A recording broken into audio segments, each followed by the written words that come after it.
What to do, baby boo? It's your boy King back at it again, and we will be breaking down the update of Pro Guide's best champion tier list and going over a breakdown and deep dive analysis of this video. If you're enjoying the videos, if you're enjoying the conversation, discussion, and even some debate that's coming up on like Reddit and the different forums that these videos are going up on, please feel free to drop a follow so that way you can be engaged and you can interact. That's really what I enjoy the most about like putting out these videos and doing stuff, so that actually we can have some discourse and like think outside of the box. But without further ado, let's jump right into it. What's going on, Summoners? Welcome back to another Bro Guides video. It's been a wild set of changes on the new patch, and there's a chaotic number of meta shifts resulting from all of them. So in this video, we're covering the updated tier list for all 5 roles and following up on the massive balance changes that we saw during the patch. Make sure to hit that sub button, and let's get right into it. So this is Kangas. We haven't done a Kangas video, but Kangas is very just straightforward, super hardworking, and a diligent employee for them. But he's really, really hardworking. He casts some things, so feel free to go give him like a shout out and look at his own personal stuff that he's doing when it comes to League of Legends. Really, really dope. So let's start by following up on this patch's champion changes, first up with Camille. Her nerf this patch was actually as a result of the player base's concern. Champions that she struggles against were also nerfed, so there was a good chance that she would actually come out on top even stronger than before. So after a nerf to her passive, her win rate has dropped by about 1%. In spite of this, Camille remains a powerful pick, but just slightly less oppressive than before. Jace was also... So I personally can't play Camille to save my life. I do think she's really, really, really strong, but she's really, really strong into other meta top laners. She struggles against off meta top laners. So if you are, it's one of those things where if you're actually good, if you have like concise play, like I played against I think they were a platinum Camille with like Soraka, and because Soraka plays so passively and doesn't want to fight and rustle and tumble and get into the nitty gritty, I was just healing and outlasting her, and I ended up going like 5-1 or 5-0 in lane. Realistically, also I've seen Camille's really, really falter against hypermobility as well. So she struggles against like Riven. Um, with that being said, understanding the matchup is the best way to beat her. There's a lot of times, especially in the early games, where her cooldowns are so high that you're able to actually just take advantage of trades or forcing her to use them against CS or crashing waves. So that way she's forced to use abilities on CS, and that way you can poke her down and things like that. But she is really, really, she is still top tier. I will agree with that. I do think she's top tier. I think as the time progresses and goes on, you are going to start to see more tanks enter. And even though she does the true damage on the second part of her Q, certain tanks are just way too strong. Your Orns, your Malphites, Trundle to an extent. I know we got nerfed, but I think at the end of the day, she's here now. She's probably going to move to about here. And that's if Riot doesn't nerf her again, since they're trying to balance her out. And the nerfs that she received were kind of like null and void because of all the other changes that happened to the other champions over the course of the patch. nerfed, and his win rate has dropped a little more than a whole percent in Platinum and higher. As a dominant laner who relies on his basic attacks to actually keep foes at bay, the loss of 2 base AD was much more impactful on Jace than on other champions. Both his pick and ban rate have dropped significantly at this patch, and we've even gone so far as to readjust him to the C tier. And honestly, a pick like Jace really emphasizes the importance of a strong laning phase, whether you're playing as him or against him. If you check out ProGuides.com, I think Jace falls under that category of range top laner that really could go back into the bot lane.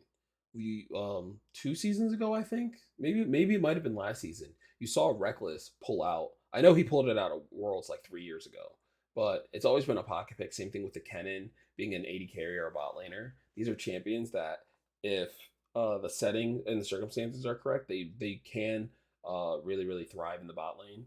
And because they're nerfing them out of the top lane due to the oppressiveness of that, you could see a rebalancing. I know he's still a good mid laner. Uh, just ask Rookie. I mean, Rookie isn't going to Worlds, but Rookie might be one of the best Jace players ever, like ever. So don't count Jace out as a champion. I think he's just going to end up being slotted and moved to a different part of the map. Stun nerfs were huge, and his win rate is down almost 4% because of this one single nerf. If this is the direction they're taking Renekton, then they're going to need a lot of future buffs to return him to his former glory as a solo queue bully. In his current state, he's both underwhelming and ineffective, so as a result, we've also moved him all the way down to the C tier. So this is one of the problems that Riot often falls into, where Renekton is super oppressive in pro play because of his point and click stun. So what ends up happening is they set up the play. Normally it's like the classic is the Renekton Elise, right? You set up the Renekton stun, the tower dive, effectively. You stack the wave, you shove the wave. Now, a lot of top laners would want to do a cheater recall, but you would stack the wave, then you would dive, so you slice and dice in, you stun, then Elise comes in. Actually, Elise is the one that does the first part of the damage because she can repel and drop aggro. So what Elise ends up doing is she comes in, she lands Cocoon, then Renekton goes in, lands all his CC, or lands all of his damage, and then right when the damage is about to get too high, Elise repels out, the tower resets, and then Renekton's able to finish off the damage with a reset tower damage, and then E out and be safe. So you lose a ton of minions, you lose, and with that pressure in pro play, it's understandable as to why they want to nerf him. The problem lies when you get to solo queue and you have people who don't have that kind of coordination or structure, and they're just trying to have fun and play their champion. And now the champion that doesn't have like a mid game or a late game, well, yeah, it's a pretty decent mid game, I guess to say, especially if he gets fed. Doesn't have an early game either. I feel bad for Renekton one tricks. I feel bad for Renekton mains. Currently, realistically, I'm happy that I don't have to see him in my games because when he does get ahead, he's so oppressive. Like jumping into the middle of your team, one-shotting your AD carry, dashing out, still having all of his HP because of Gore Drinker and his Q healing and his ultimate. It's kind of insane. Next up, we have Dr. Mundo, Gangplank, Singed, and Urgot, who all received some buffs this patch. They've all seen increases in their win rates, and Dr. Mundo's high elo win rate is definitely better, but still not really where it needs to be. The changes to his ultimate can potentially lead to more damage, but it was definitely a subtle one. I like how they just showed a clip of Mundo missing like 3 cleavers, but still getting the kill with Lee Sin. I mean, that's my commentary on that one. I think Mundo's pretty good right now. The buffs that they gave to him help him way more in the jungle, and help with the ulting, so he cleanses effectively. It's kind of like Lulu, where he just gains the health instead of healing. It's like 2 different values. So that way Grievous Wounds doesn't affect him, so he's not, disproportionately affected by Grievous Wounds. Really, it comes down to the issue that Riot has gone so far on one end with the Grievous Wounds that they're trying to fix a problem that they like self-inflicted, and that's on them at this point. Like they really didn't need to have to worry about the issue that they themselves self-inflicted. So maybe they'll figure it out and say, you know what, we're bringing, I don't know, Grievous Wounds down to like 40% on Ignite, and it like only it scales, maybe the heal mitigation scales or something per level, so that way it's just not like, I think it's a flat 60% for Ignite right now. I take Exhaust personally. I think it's the better summoner spell, but Ignite, when you see a Soraka or a Mundo, was the go-to. But now Riot's gone on the other side and has completely reworked the way they heal, and Soraka alt cleansing heal. So we'll see where we end up going from there. Buff, and his win rate has increased a bit, but he'll remain in the C tier for the update. One interesting note I want to give with the Gangplank change in particular is that yes, if you can get to the late game, he's insane right now. He can absolutely one-shot carries, but the problem is in solo queue, oftentimes you can just abuse the Gangplank in lane. So I'm a little hesitant to say if this is going to be broken at Worlds or not, but let me know your thoughts in the comments below. Gangplank at Worlds. So you're going to have some really good GP players at Worlds, but I don't think, and I'm more than happy to be wrong, like, I don't, and I really don't see him being as OP. Like, he's getting 5 barrels, which is great, but the build and the way you have to play him, he's going to be a mid laner. I could see GP mid coming back to Worlds. But the matchups in the top lane are just going to be, are going to bully him out. They're either going to have too much mobility and be able to stay on top of him, or he's going to struggle to scale as quickly because he has to build so many high damage like crit items, and you're talking about like 3400, 3000, another 3200 item. Meanwhile, the other champions are building like 2600, 2800. Maybe like their most expensive item is like 3 grand, and he's just gonna end up falling behind, being like a half an item to an item behind. So I don't really know. I don't see a world where GP is still super optimal. Of course, he'll always be viable, but I don't see him being super optimal in the top lane. In the mid lane, though, I can see him definitely doing well in the mid lane. Now, the biggest top lane buff was for Singed, who now applies Grievous Wounds with his Q when his ultimate is active. He has seen a huge increase in his win rate, and our analysts did speculate that he should be moved up to the S tier. He's definitely deserving of it, so we have adjusted his placement. Urgot also gained some traction. Singe is free low. Urgot is actually free low too. Singe, his playstyle, and I always feel like they always end up buffing Singe for Worlds just because, like, I remember, I think it was season 4, Looper ended up really popping off with Singe a game or two, and he actually ended up getting a world skin. Is that, yeah? That was when Samsung White won. But the changes to the Grievous Wound just allow him to buy in another AP item, which is helps him out in team fights or damage. Or if he's falling behind and he needs more sustain, like more health, he's able to get tankier. Urgot is a menace, and I'm surprised they still haven't like nerfed him and they're trying to make him better. Like he's a menace. Maybe in the high like pro play or something, he's manageable, or even maybe in like high, I don't know, like masters, grandmasters, but he where is where's Urgot's fall off slash the bad part of his kit, like or in his game? Where does he suffer? Where does he struggle? Because I don't know where.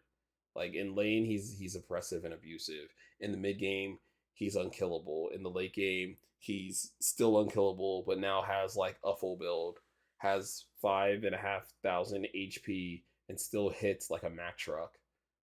Where is he bad? I feel like maybe if he gets camped and falls behind, like individually in a isolated situation, he's like one of the best champions in the game. But I think Urgot, you know, if maybe the jungler's camping him, or it's a person just playing poorly, not CSing, not staying on up to snuff when it comes to level and gold, then maybe. But all things even, it's a pretty good champion. You know what I mean?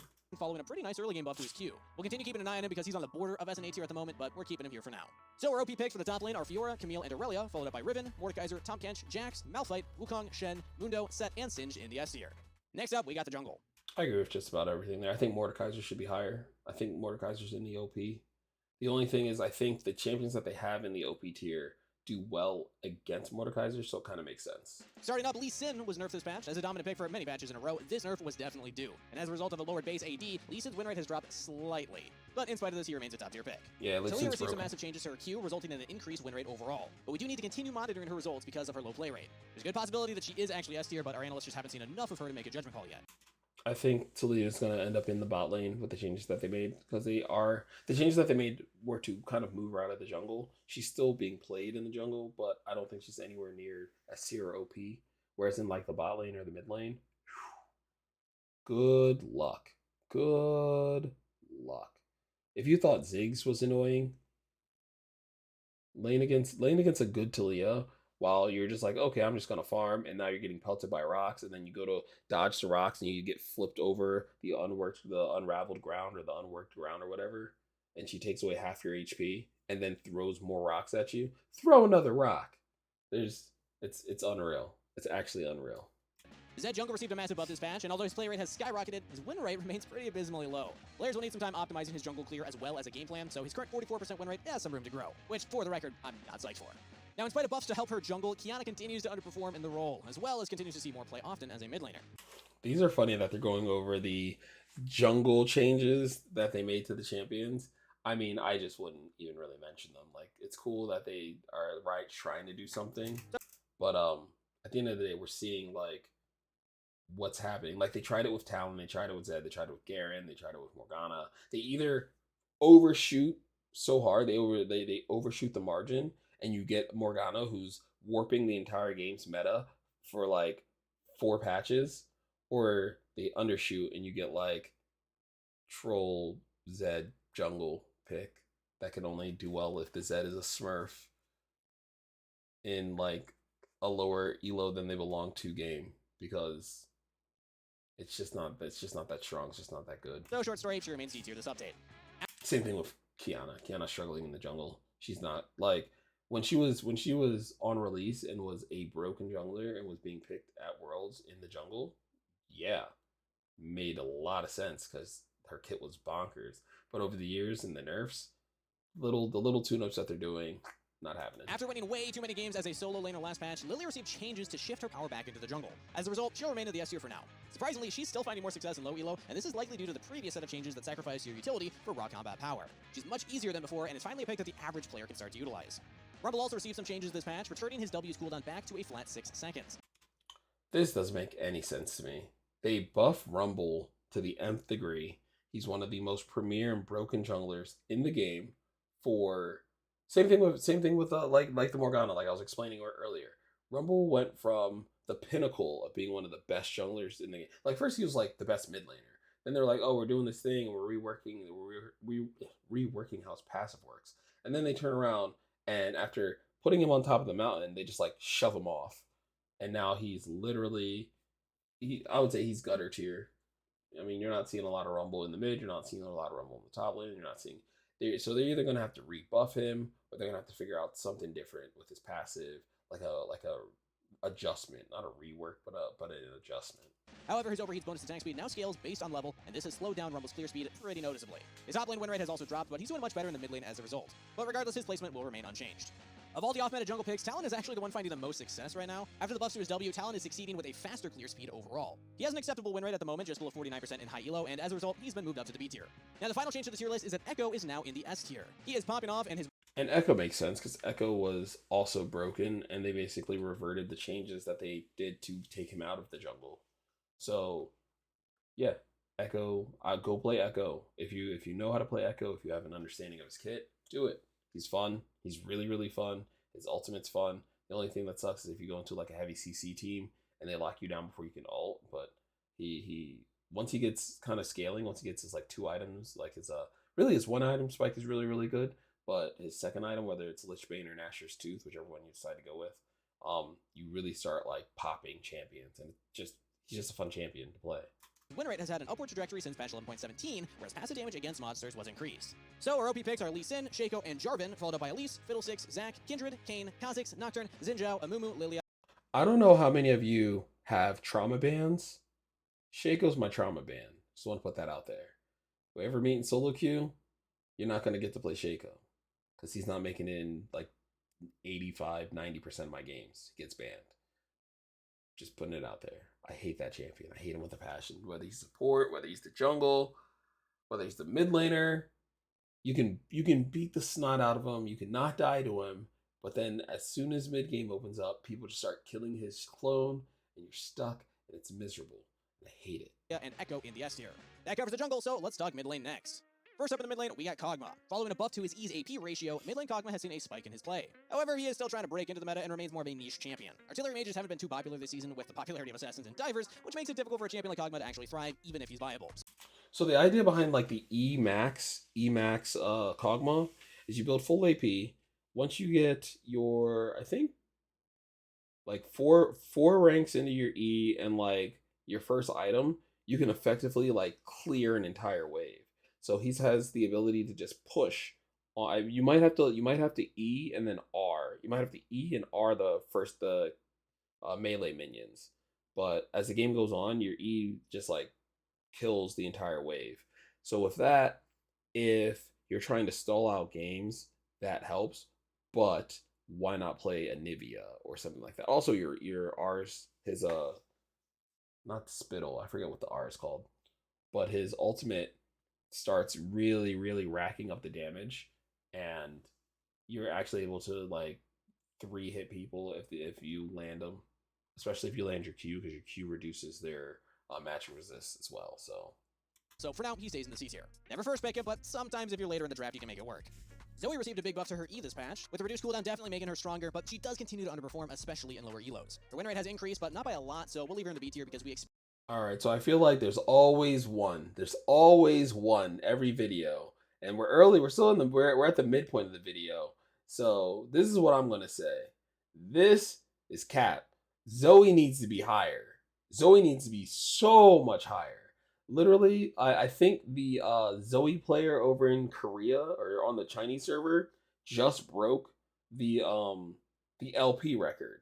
So the LP record was like 1800 for ELO, and they just hit like 1806.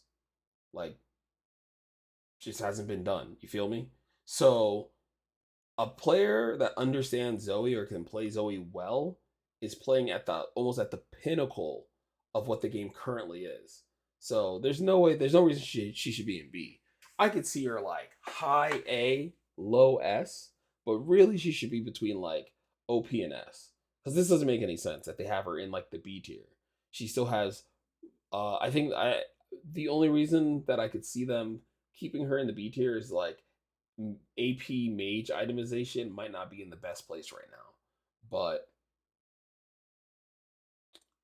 I don't know. I feel like they're missing the boat on this one. Cuz she's good in the mid lane, she's good as support. I'd say those are some people play her AP carry. I know that was being dabbled with on like G2 and whatnot, but then Perks left and he's gonna bring a championship home to NA. Woo. Did Cloud9 even make it to Worlds? It's like 100 Thieves to Team Liquid. I mean, it's 100 Thieves, Team Liquid, and Cloud9, right? Yeah. I think it's 100 Thieves, Cloud9, and Team Liquid. I think in that order. So number to rise as the patch plays out. But before we move on, I got a question of the day. If you had to choose a new main and could only play that character for an entire month, who would you pick and why? So far this season, all right, let's see what they're gonna say. So new champion. If I had to, I mean, for me, it's been Akshan. But if I had to pick a new main, and can only play them. Sorry, I got something in my eye. And can only play them for an entire month.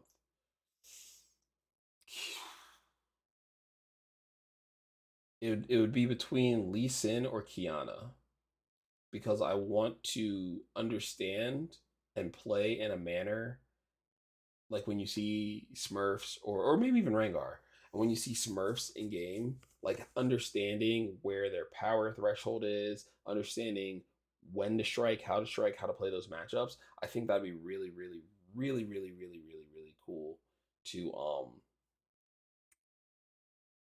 what's what I'm looking for.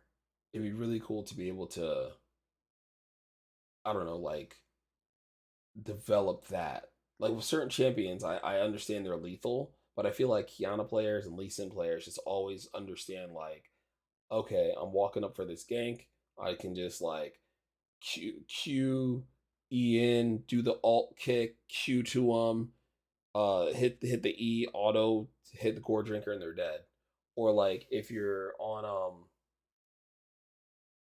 not Kiana, who's the other person? If you're on oh yeah, no, Kiana's who I'm thinking of. If you're on Kiana, they can just like go, okay, they have, I don't know, 3/4 of their HP. If I land 2 Qs, my alt and an E and ignite, they're dead. Like that to me, and but knowing in every situation in all the matchups and stuff how to do that would be fun.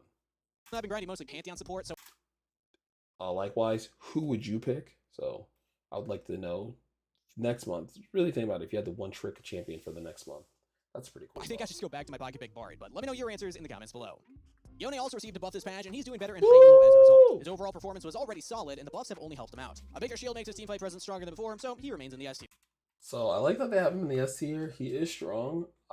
They're overshooting the fact that in laning phase it doesn't do anything. It only really helps in skirmishes and in team fights, because the way it scales now is he gets more shielding for hitting more champions, if that makes sense. So it's one of those things where it's a good change. They didn't affect his laning phase, but they affected him later on. I know a lot of people are thinking that it's a bad thing to buff Yone because they equate him as like Yasuo 2.0, but it's not too far-fetched. Here. But unfortunately, Fizz has just flopped over like a fish and basically died this patch. While our analysts knew that this was an overall nerf, this was much bigger than they initially expected. Although we moved Fizz down to the A tier, we've adjusted him again in this update to the C tier. With a massive decrease in burst damage, Fizz has lost a huge part of his identity as a slippery and oppressive one-shot machine. Ironically, So the question I would ask is, has anyone checked on Tyler 1? Because I know he's been using Annie and Fizz primarily to do his like mid lane climb. Realistically, if the AP items aren't a good spot. Maybe if you built differently, I think it's still a Rocket Belt Fizz, maybe, or a Night Harvester. Maybe he should be building Rocket Belt instead of Night Harvester. I'm not sure. Um, and of course, like the tank Fizz got nerfed out of existence, so it just puts him in a real weird position. But who knows? Maybe Riot will do some swapping around and we'll be able to play Fizz and have some fun. Still lost to 2 today, but that's a separate story. In our OP tier, we have Zed, Yasuo, and Akshan, followed up by Sylas, Talon, Annie, Kiana, Diana, Ari, Yone, LeBlanc, Kassadin, Anivia, Vladimir, Katarina, Malzahar, Aurelia, and Heimerdinger in the S tier. So everybody. And every time I do one of these videos, I am reminded of how many freaking mid laners are in this game. But with no other mid lane changes to cover, let's run through the bot lane next. Woo. The bot lane received a hefty number of changes, so let's begin with Aphelios. He received 2 AD nerfs this patch to combat his power in competitive play. And although his win rate has dropped, he's still a decent pick. However, the nerf was significant enough for us to drop him into the B. So Aphelios is fine in the sense that as long as he has like as much lethality in his kit for free that he has, he'll be fine. He just has to make it to that point in the game where he's unlocked. I think it's like 30 lethality or something like that, 25 or 30. Which for free is insane because you have to think the highest lethality item in the game I think is 18, and that costs you, I believe, 3 grand. So he's just getting more lethality than you can buy in the game for free for putting points in an ability. He'll be okay. Will he be top tier? Probably not. But you will see him at like Worlds just because they play comps around him. I don't know how they're gonna do with like the Tom Kench and stuff, but they could run him with Shen or some other protective champion since enchanters are coming back into the meta. Here. Varus, meanwhile, was in the exact same situation. Too strong in competitive play, even if he's not broken in solo queue. His base AD was also reduced and his passive attack speed nerfed. In both high elo and overall, Varus' win rate has dropped because of this, pretty obviously. For the sake of solo queue and most players, we think it's time that he's dropped down to the C tier. It still stands that he's a good competitive pick, but the majority of us are not playing in pro leagues, and he just doesn't scale well enough. Next up, the quick one. Ash received a I think Varus' issue comes from builds. If they were to play Varus back playing him like a traditional AD carry on hit, he's fine.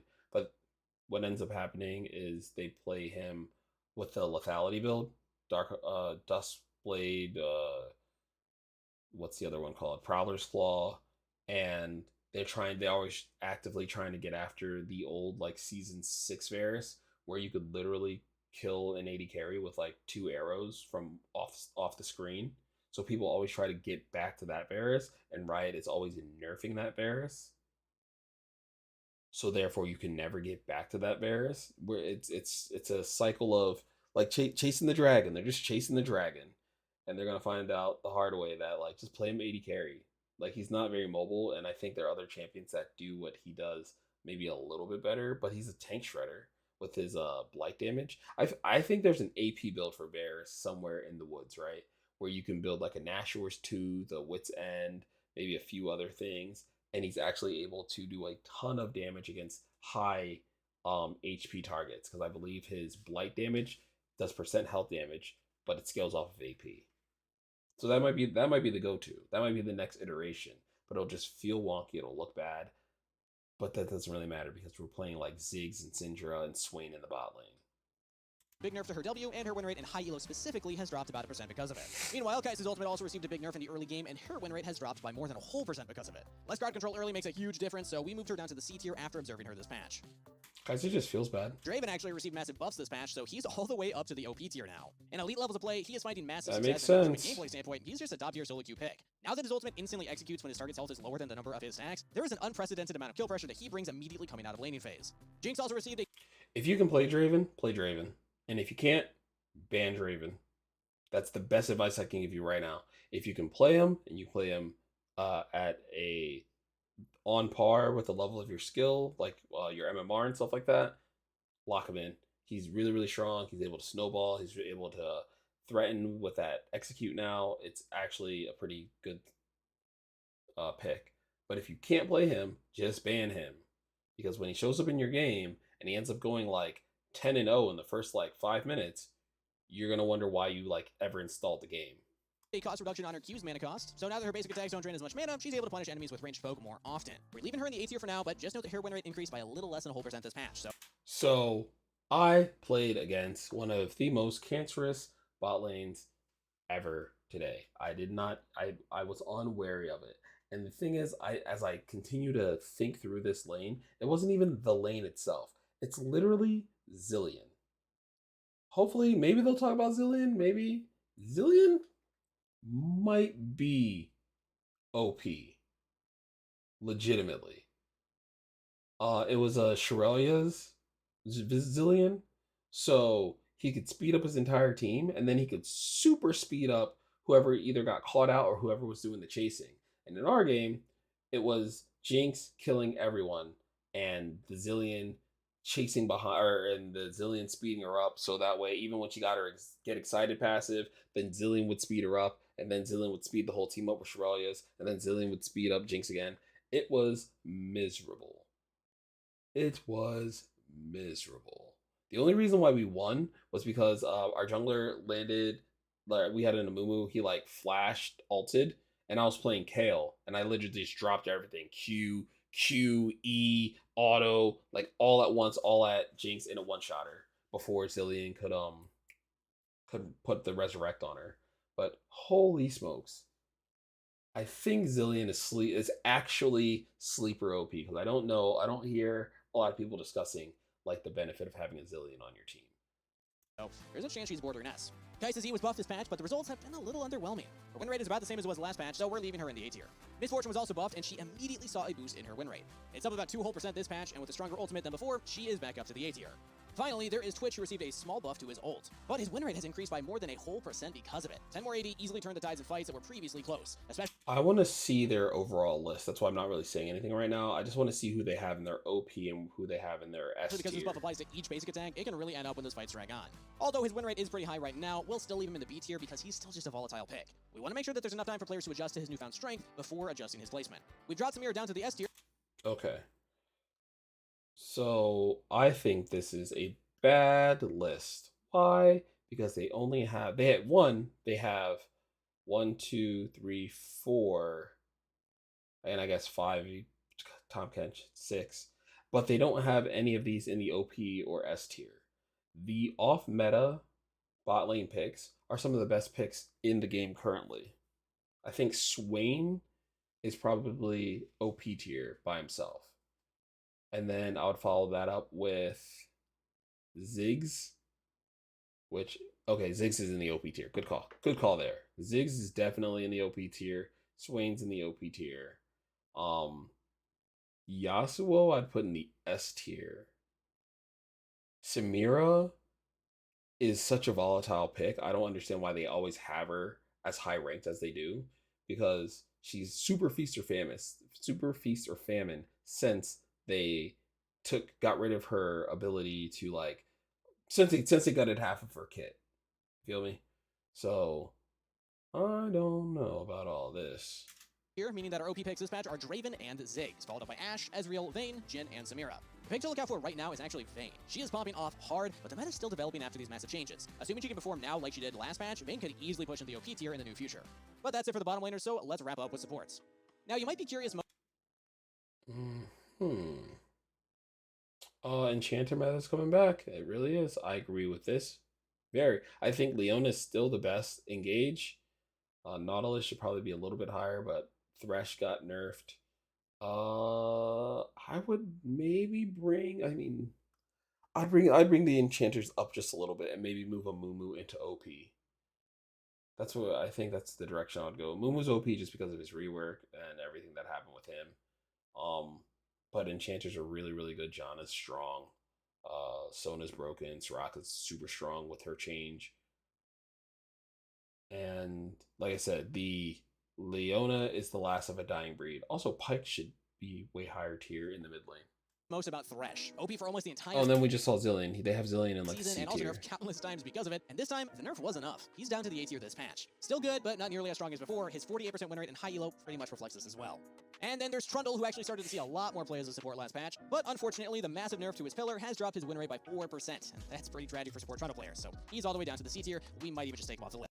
I think Trundle is a better counter pick than anything. You see a uber tank jungler, uber tank support, uber tank top laner. You pick the Trundle so that way he can subjugate them and take away their resistances. That's really about it. You're not picking Trundle. What's what I'm looking for? Like as like a true support. He's mainly just like, oh, they're going with this tank champion. We're gonna need to take care of that tank champion. That's their best time to pick Trundle. List. Next up, Morgana's spell shield was actually buffed, but her win rate hasn't really changed. Like always, she still holds a place in the S tier because of how well she does against aggressive crowd control centric supports, but this was not enough to push her into OP tier.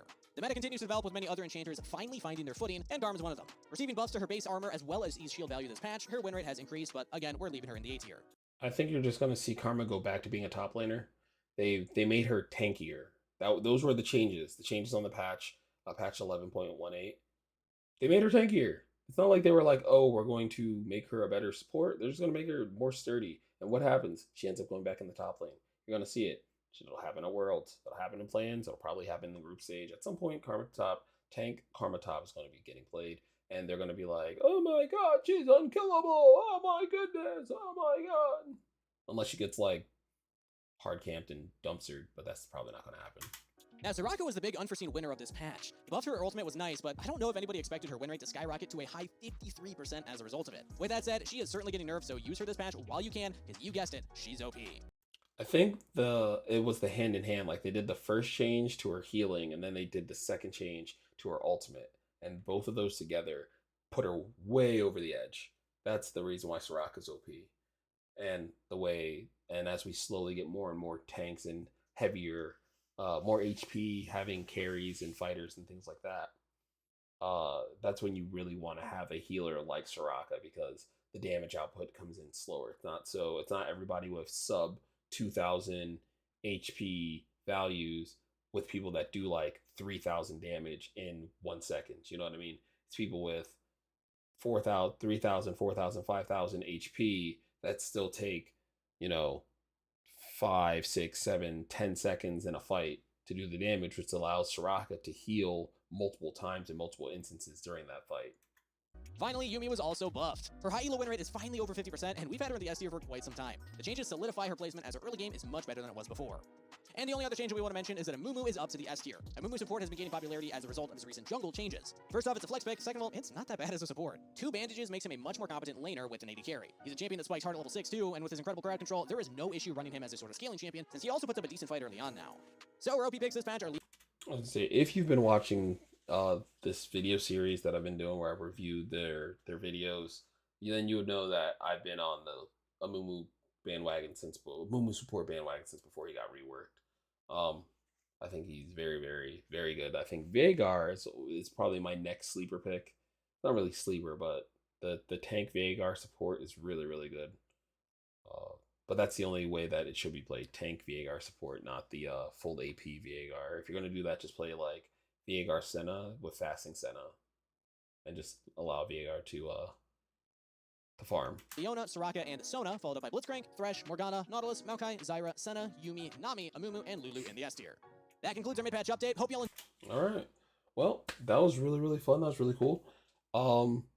I agreed with a lot of their changes. They made a lot of sense depending on the win rates and the values. But I do think there are certain champions that will end up being like swapped around and moved around and things like that when it comes to positional plays. Like I said, Jace earlier and things like that. And Talia. So my hope would be that, especially going into Worlds, because I want to see a fun World Championship. I don't think anybody wants to watch Worlds and be bored. You know what I mean? So we can only hope that they continue, because I know 11.19 is going to be the Worlds patch, and then they may do that like 11.19b if there's something on the patch that's like egregious. But for the most part, next patch is going to be the Worlds patch. We're going to be able to really hammer out and figure out where things will fizzle or where things will grow when it comes to uh, picks and strengths within the game. If you have made it this far, I really do appreciate it. Feel free to, oh, look at that, like, comment, subscribe. Ooh, I didn't realize that I froze it on here. But yeah, definitely do all of those things. They do help with the algorithm. They help when it comes to like all the YouTube stuff. But realistically, um, feel free to engage. Like I answer comments and I respond back. Like some of the people that were in the subreddit, we were having a conversation about like reworking Aurelion Soul and reworking Quinn and things like that, and like really getting into the nitty gritty on how to make those champions play a little bit better. And I think that's kind of also another level of fun in this game. Um, Feel free to stop by the stream. I stream Friday, Saturday, Sunday, Monday, and Wednesday, and that's at twitch.tv/call_me king. Again, that's twitch.tv/call_me king. All the links for everything will be down below. I just got one of those all my links things, so I'm gonna probably try to drop that. So it's just like one link, and it'll take you to a page where you'll be able to go to like all the different like the Discord, the YouTube, the Twitter, the everything. All right.